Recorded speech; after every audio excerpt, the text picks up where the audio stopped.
4 वक्त से इस मुहिम में जो बात हमने कहा सारा चीज सही हुआ। हमने बोला छठा चरण से बीएड जाएगा गया। उस समय संख्या उनकी 22,000 थी, लेकिन 12,000 टीचरों को पीजीटी में टीजीटी पीजीटी में ज्वाइन कराया गया। उसके बाद हमने कहा कि एनआईओएस जाएगा, एनआईओएस भी गया। जैसे एमजेसी खुलेगा वैसे छठा चरण से भी चल जाएगा, क्योंकि ऑलरेडी पता है, हम जानते हैं कि पिंजरा में रखे हुए हैं बाघ के नाश्ता करने के लिए 10 को खरगोश रखे हुए हैं, उसको मैदान में नहीं छोड़ दिए हैं। जैसे पिंजरा खोलेगा, किस डेट से लागू किया जा रहा है सुप्रीम कोर्ट का जजमेंट? सारा चीज मैं आ रहा हूँ किस डेट से लागू? 28 जून 2018, यानी कि 28 जून 2018 से जो ये बहाल होंगे उसके बाद वाले तो टीआरई 1 पर कैसे प्रभाव पड़ेगा? इसमें क्या है कि सरकार ने जो नोटिफिकेशन निकाला, बीच में कोई चेंजेस नहीं होता है, उससे उठाए गए सारे कदम अमान्य माने जाएंगे। और आप देखे होंगे लगातार, एक सेकंड सर पहले सुनिएगा तब ना, सुनते नहीं है।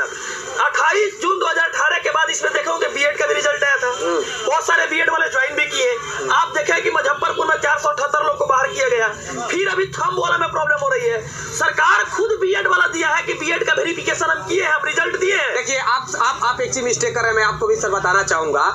ये जो देखिए ये टीआरई 1 की जो वैकेंसी आई है, बीपीएससी टीआरई 1 की जो बहालियां जो हुई है, ये जो है ये पुराने विज्ञप्ति के अनुसार ही हुई है। ये पुराने विज्ञप्ति में था 2000 बीएड को शामिल करना 1 to 5 में।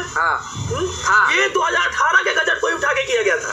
2018 के कदम गजट को उठाकर करने के बाद जितनी सारी इसके साथ कदम उठाए गए, यूपी से लेकर छत्तीसगढ़ से लेकर जितनी, क्योंकि आज जो सुप्रीम कोर्ट में भी एडवोकेट साहब से बात हुई है, वो जजमेंट आ जाएगी, वो कुछ देर में जजमेंट आ जाएगी, शाम तक वो भी आप देख लीजिएगा, मिल जाएगा। तो उस दिन से लेकर इस चीज पर जितने सारे बहाली, जितने सारे नियमावली, जितने सारे कदम उठाए गए हैं, वो सारे कदम अमान्य माने जाएंगे। रिट पिटीशन 661 में भी कहा गया था, 137 को लगाकर जब 661 का भगवान कृष्ण का जो आया था, उसमें भी जो रिट पिटीशन लगा गया था, उसमें लिखा गया था कि जो कॉन्सिक्वेंशियल जो एडवर्टीजमेंट है, वो सारा चीज को इनवैलिड कर दिया गया। तो ट्रिपल बेंच का ऑर्डर है, एक वो जज झूठ बोलेगा, 2 को जज झूठ बोलेगा, 3 को जज झूठ नहीं बोलेगा। और ट्रिपल बेंच का सुप्रीम कोर्ट का ऑर्डर को काटने का हिम्मत किसको है? देखिए अभी मैं भी किया हूँ सुप्रीम कोर्ट के एडवोकेट, जो अभी सुनवाई आज हुई है, अभी रिसेंटली में मैं भी बातें किया हूँ। सत्यम जी भी हैं, सत्यम जी कुछ ज्यादा जुड़े हुए हैं वहाँ सुप्रीम कोर्ट के जो भी है जजमेंट के से, और आगे बोल देते हैं। मेरी बात याद रखिए, हुई है इस बहाली को, टीआरई 1 को जिस तरह से आप देखे होंगे, अमेरिका के एक राष्ट्रपति थे, कौन थे वो? बराक ओबामा नहीं, डोनाल्ड ट्रंप, जो पहले से हारते हुए आए थे, अब्राहम लिंकन को कहा जाता है। अच्छा। इस बहाली के लिए हम टीआरई में इसलिए नहीं बैठे क्योंकि टीआरई का सपोर्ट हम कभी करवे नहीं किए। हमारी थी कि बिहार में लड़कों की नौकरी लगे, 10% बोलकर 40% तक लाया गया उत्तर प्रदेश वाले को। बिहार के बच्चों को नौकरी कहाँ हुआ है? नियोजित शिक्षकों को नौकरी हुआ है 12,000, फिर तो चल ही गए हैं। इसमें देखिए तो भैया बहाली हुआ किसका है? तो हम लोग पहले भी कहते थे कि बिहार के गरीब अभ्यर्थियों के साथ जुड़कर हम लोग एक मुहिम चलाएंगे, उन गरीबों को नौकरी लगनी चाहिए। लेकिन नौकरी तो उत्तर प्रदेश की लगी है क्योंकि प्रधानमंत्री बनना है, नौकरी तो लगी है नियोजित शिक्षकों, क्योंकि राजकर्मी बनने के लिए लोग आंदोलन नहीं करे, तो आखिर बेरोजगार तो बेरोजगार रह गया। फिर बिहार में सब जगह नाम भी हो गया कि नौकरी बांटे, नौकरी बांटे रह गया। फिर बिहार में सब जगह नाम भी हो गया कि नौकरी बांटे, नौकरी बांटे। तो टीआरई 1 वाले आप बुरा मत मानिएगा, सुप्रीम कोर्ट में सत्यम केस नहीं किया था। खुद आप लोग जो कबर खोदे थे, जितने सारे लोग, वो कबर में खुद फंस चुकी है, और सरकार खुद निकाली थी। उस जाकर रिडिजमेंट में देख लीजिए कि बीएड को भी दिया है और डीएलएड को भी दिया है एक साथ। उससे उठाए गए कोई भी कदम है, सारे को अमान्य घोषित किया जाता है। ये सुप्रीम कोर्ट का ट्रिपल बेंच का ऑर्डर है। और इसमें हम क्यों आप बोले, कुछ लोग कि आप बहुत खुश हो रहे होंगे, सत्यम तो जो कर झूठ बोल, अरे भैया झूठ बोलते हैं, एक दिन पड़ेगी आपके पास, सारा कदम उठाए गए अमान्य माने जाएंगे। जिस तरह से आपको लगता था पहले कल की खबर में थोड़ा सा बताना चाहूँ, परसों 2 दिन पहले का टीआरई 2 पे भी केस कर दिया गया है। टीआरई 2 में इसलिए मैं बोल रहा हूँ कि जब एग्जाम के बाद जो भी भाषा की जो अहर्ता है वो बीपीएससी आया गया, तो मैं कह सकता हूँ कि टीआरई 1 तो ये श्योर है कि आज की जो जजमेंट आई है सुप्रीम कोर्ट का, इससे अब खतरे में चला गया। भैया देखिए, मैं कभी भी केस का सर सपोर्ट नहीं किया हूँ और न ही केस के साथ खड़ा रहा, लेकिन आज मैं फिर से बोल रहा हूँ, एक मिनट सर, सत्यम जी, बीएड के जब सुनवाई होने ही वाला था तो हमने बताया था कि बीएड आउट हो रहा है, भैया आउट हो गया। एनआईओएस को लेकर जब होने वाला था तो हमने बताया था, क्या बोल रहे हैं? हाँ, तो लोग कह रहे थे कि बीकेसी आप कैसे बोल रहे हैं कि एनआईओएस को क्या बोल रहे हैं? जिस प्रकार का आज की सिचुएशन है, सुप्रीम कोर्ट से जो आया है, जो निकल सत्यम केस किया है, ये है नहीं, सत्यम भी नहीं थे, ये कोई और दूसरे लोगों का जजमेंट आया है। ये वही लोग गए थे, बीएड वाले ही गए थे कि अब हमें ये कंफर्म बताया जाए कि हम कब से योग्य है, कब से नहीं योग्य है। अब लीजिए कहा दिया गया भैया कि अब 2018 से ही योग्य नहीं है। मतलब ये खुद अपने पैर में कुल्हाड़ी लोग मारते जा रहा है। ये केस ना सत्यम हम लोगों ने केस किया 2019 से लेकर 2023 तक, कोई केस का सपोर्ट हमने खुद नहीं किया, आंदोलन किया, और अभी भी मैं गर्दनीबाग के धरती पर खड़ा हूँ साथ में। मैं पूछता हूँ कि अभी भी जो केस किए थे उसी केस के माध्यम से टीआरई बन जाएगा। हम लोगों ने हम नहीं बोल रहे हैं, ये सत्यम की आवाज नहीं है, ये कागज की आवाज है। सुप्रीम कोर्ट का ट्रिपल बेंच की ऑर्डर की आवाज, जो आवाज निकल रही है वो ट्रिपल बेंच की आवाज, ऑर्डर की आवाज निकल रही है। इसलिए जो भी विद्यार्थी देख रहे हैं, आप लोग आश्वस्त हो जाइए, तैयारी में लग जाइए। कौन पब्लिकेशन बोल रहा है और कौन पब्लिकेशन से तैयारी कर रहा है, तैयारी में लग जाइए। हम आपको पहले बोलते हैं और खुद को बोल दिया, अभी सारे भाइयों को बोलते हैं कि हम भी इस बहाली के पीछे उस तरह से पड़े हैं जिस तरह से 85 साल में 75-80 साल में जाकर मिला था अब्राहम लिंकन को अमेरिका के राष्ट्रपति बने थे। इस बहाली में सेम वही लूपहोल है, एक जगह फंसेगा, 2 जगह फंसेगा, 3 जगह फंसेगा, क्यों नहीं फंसेगा भाई? गलत चीज हुआ है बिहार के बच्चों के साथ। चलिए भैया, यही सब कुछ मैं आपको जानकारी जी सत्यम थोड़ा मैं बता देता हूँ आपको। सारा चीज सुन लीजिए।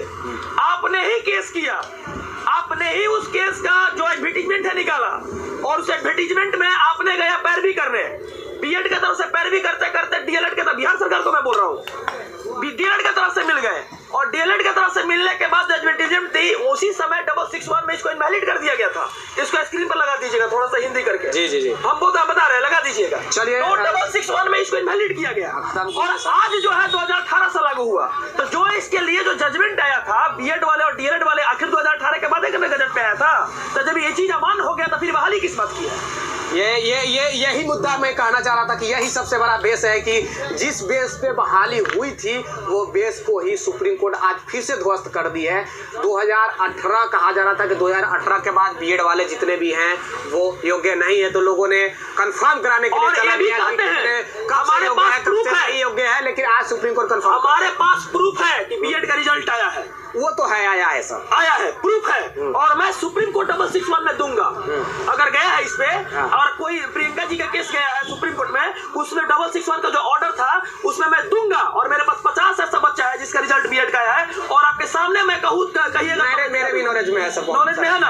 हर जिला में कम से कम 40-50 को रिजल्ट आया है। हम इसका लिस्ट तैयार कर रहे हैं, अभी है भी क्या स्कूल में भी चला गया। अगर आपके पास लिस्ट है तो शुरू में मेरा नंबर अगर आपको देख रहा होगा मेरे चैनल पे, तो उसको आप लोग उस पर व्हाट्सएप कीजिए कि बीएड की रिजल्ट कहाँ से आया है। आप लोग भी व्हाट्सएप कीजिए, जानकारी जुटाइए कि सरकार को दिखाया जाए, रिजल्ट तो दिया है सरकार, तो फिर इनवैलिड कैसे नहीं होगा?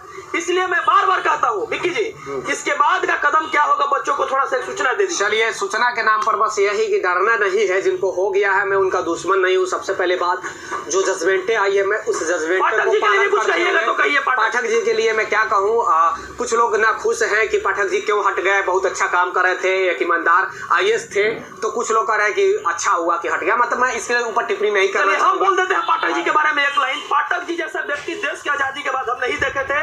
पाठक जी आपको दिल से सैल्यूट है, आपके जैसा ऑफिसर आज तक नहीं मिला, और बिहार सरकार में विभाग में सुधार, शिक्षा विभाग में नहीं, हम तहे दिल से कहते हैं जब से वो निकले हैं हमको आंसू आ रहा है अंदर से। हम रो रहे हैं कि उन गरीब बच्चों के लिए उन्होंने दक्ष क्लास की व्यवस्था की जो 4 बजे से लेकर 5 बजे तक चलती थी। जिनके पास ट्यूशन पढ़ने की ताकत नहीं थी, उन गरीब बच्चों के लिए उनको पढ़ाया जाता था। उस सारा नियम को देखिएगा पाठक जी के जाने के बाद नया चेंज हो जाएगा।